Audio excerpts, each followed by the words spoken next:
Like most young people, we took our health for granted, enjoying life and everything that came with it. Sure, we were young, but we knew we wanted to spend the rest of our lives together. So at just 22, we decided to marry, and shortly after, Amy fell pregnant. Life was perfect. During her pregnancy, she put on around 40 pounds, which never went away. Then she fell pregnant with our second, Melissa, and on went another 20 pounds. After our third child, she was 90 pounds heavier. She had become obese with a BMI of over 36. I saw Amy's demeanor change a lot over the years. She had become introverted and unhappy, a husk of the woman I loved. One day I walked in on her naked, checking her reflection in the bathroom mirror.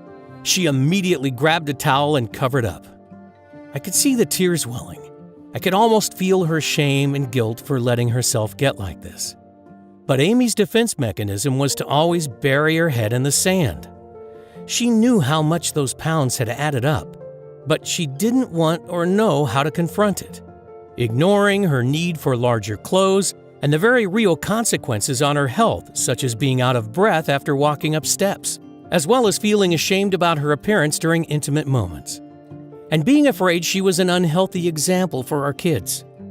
Eventually, we simply couldn't ignore it any longer. Our doctor confirmed what we both knew already. Amy had to lose weight or possibly suffer serious health issues, or worse. And of course, he recommended the standard procedure straight from the textbook, a calorie-controlled diet and exercise plan. And so the roller coaster of emotions began. Because with every success Amy had at losing weight, she would inevitably put it all back on shortly after, plus a little bit more. I mean, she tried everything.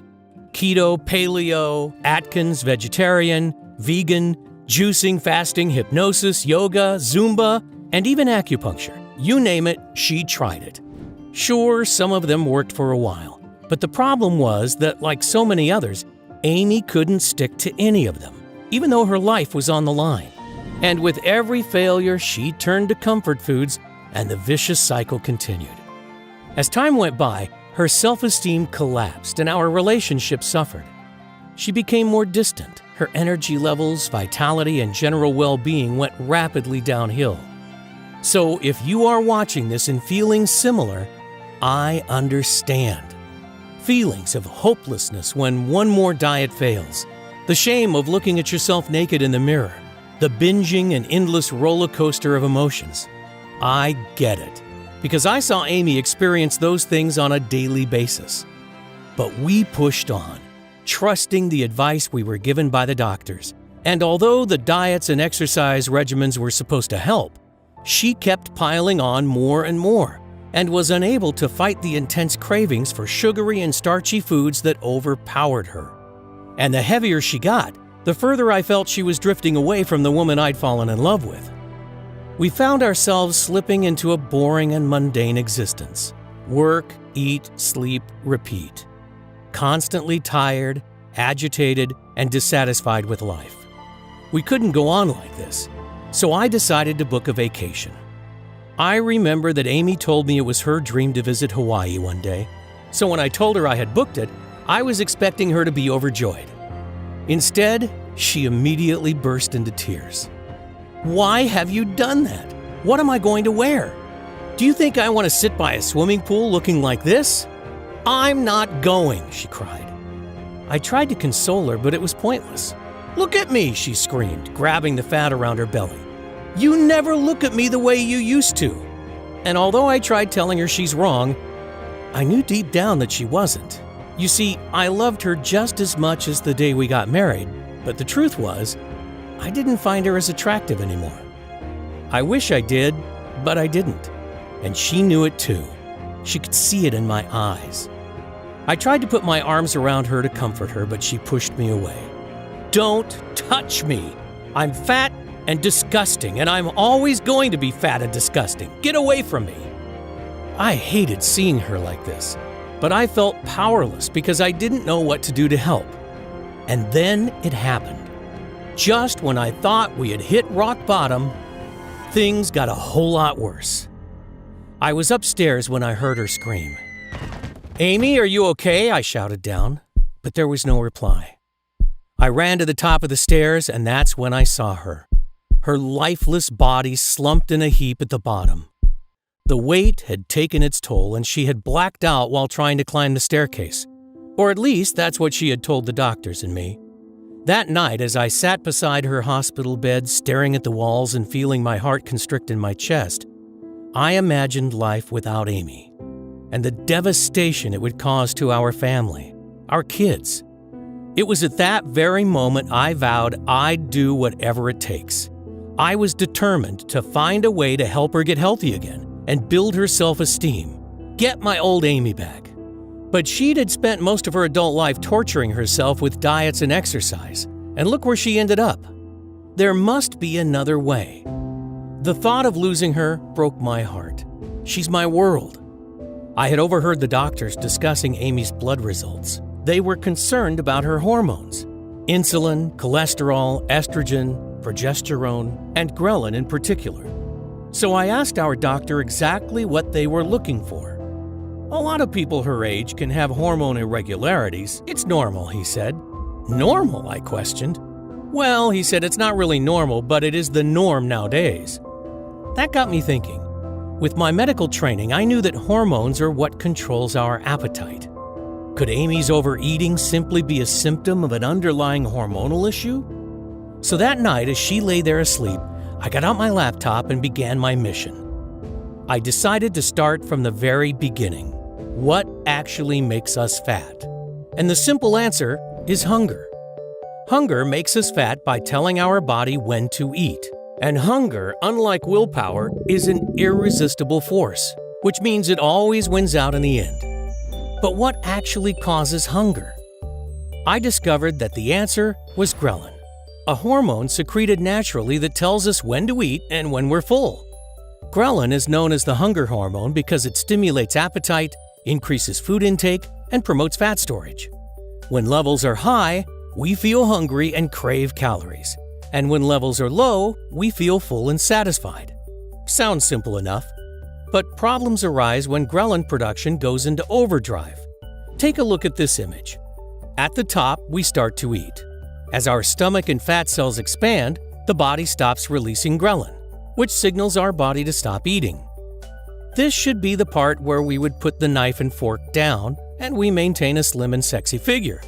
But the problem is that some people's bodies keep on pumping out ghrelin, so their brain never gets the message that they're full. As a result, you continue to feel hungrier and hungrier even though you're eating more and more, resulting in a vicious cycle of overeating and never feeling full. Until before you know it, you've wolfed down an entire cake, a bag of chips, and an extra large soda. Now, not only are you still hungry, you're feeling sick, tired, and racked with guilt. And soon after, this never-ending cycle starts all over again. This is the same rut Amy had been in for years, and would explain why she had found it so hard to stick to those diets. And this is the same vicious cycle countless millions of others are finding themselves stuck in. You see, like I said earlier, hunger is an irresistible force. So it's not your fault that you cannot resist that extra dessert or sometimes wolf down a box of donuts. It comes down to your body's inability to turn off its hunger. But why wasn't this something that happened in our grandparents' era? Obesity was almost unheard of until the 60s.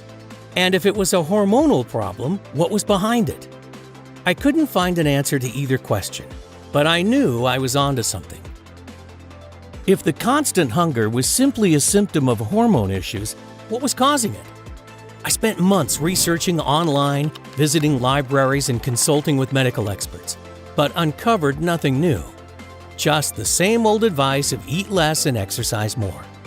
Advice which was no help to people like Amy or the countless others who were struggling. I felt like I'd hit a brick wall, and after hundreds of hours of research, I was no further forward. I didn't know where to turn. Sadly, I was close to giving up.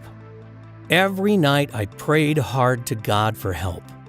Then one miraculous day, I'm sure He heard my prayers. It was early last year, March the 15th to be exact. I remember it like it was yesterday, because it was one of those rare times Amy had agreed to go out in public. We traveled upstate to her sister's wedding, And it was there that I met a man who totally changed our lives forever. I'm gonna call him Chen. I can't tell you his real name for reasons that will become clear in a minute. Amy's sister was marrying a Chinese-American guy, and Chen was a cousin of his who had come over from Beijing for the wedding. He was sitting next to me at the table. A super nice guy, and his English was perfect. We hit it off immediately and ended up talking for ages. He told me about life in China, his love of baseball, my favorite sport, and what he did for work. He is a leading research scientist for the Chinese government's health department.